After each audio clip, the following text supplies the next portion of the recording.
Hey everybody, my name is Charlie. I am a documentary filmmaker and I live in Iowa City, and I've made a number of trips up to Minneapolis to deliver aid and also to volunteer at a mutual aid point. While I've been in the area up there, I have also met with people, and under a condition of their anonymity, I have been gathering some stories about what things are really like up there. And so I put out some videos, written some pieces, and this is the latest that I'm putting out here. Um, I'm just going to read directly from what I wrote. I don't want to stray from it at all. And something I'm also doing that's different with this post is I'm putting the Spanish translation. I have a friend who is a Spanish translator, and they translated this all into Spanish. So I'm doing something a little different where the words will be in English here on Facebook land, but the written portion will all be in Spanish in hopes that some people might share it with some of their folks who only speak Spanish. And then they can read that. Okay, so here we go. I sat across from them at the coffee table, where at times we were taking turns trying not to cry. It was easier for me, perhaps, to not cry because I could hide behind the objective shielding of being the interviewer. But I did make a plan to do so once I was tucked away in the privacy of my car, and I told them so.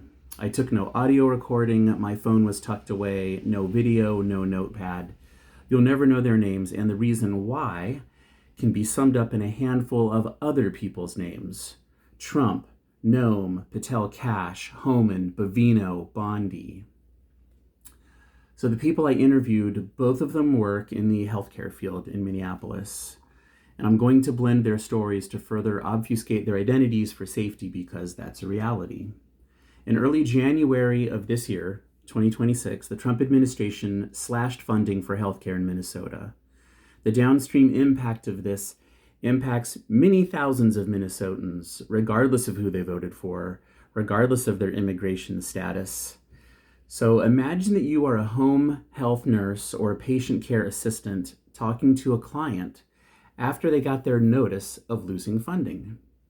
They are asking you how they will pay for their electricity that runs a machine that sustains their life, because the funding cuts included utility assistance for disabled people living at home. Imagine wondering how or if they will be able to breathe. Another story. As a nurse that visits clients at home, you see a physically disabled client using a walkie-talkie to conduct a neighborhood ICE patrol on their scooter. Another story. One day while driving to a client's home, ICE agents in a car follow you. Even at the best of times, people living disabled at home have difficulty accessing services, and it's your calling to render aid. But when the funding has been cut, and ICE might try to follow you to their homes, and your clients are living in fear for their health and safety, what you feel is exhausted, determined, but exhausted. Financially, though, you may face the reality that there's no funding to pay your wages. It means you have to leave your posting and find a different job, knowing there isn't someone else to take your place. Who is going to care for your clients? I heard about a pregnant woman expecting her first child with her husband.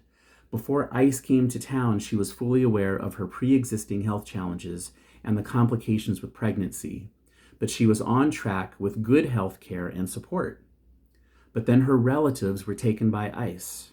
She sheltered in place with her husband to keep her growing family together, but was then unable to safely access necessary medications and checkups for her high-risk pregnancy.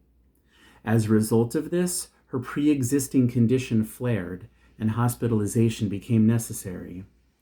Even while in the hospital for treatment, the expectant mother was deeply concerned about being taken by ICE and in a rush to get back to the safety of her home.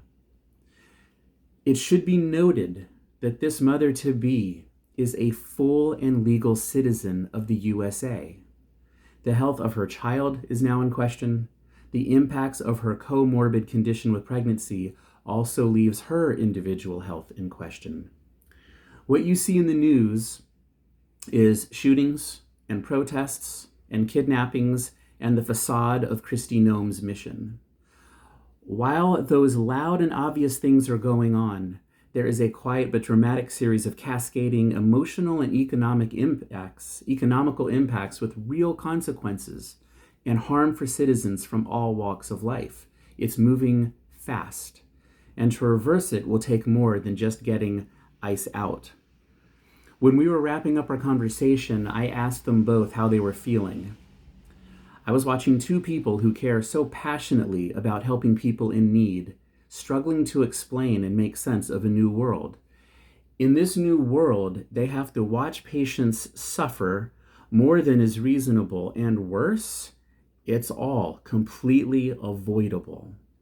This new system breaks down safety nets and erodes trust, and we are all left to guess at why it's being allowed to continue. They spoke about exhaustion and perseverance, but above all, the feeling was of sadness.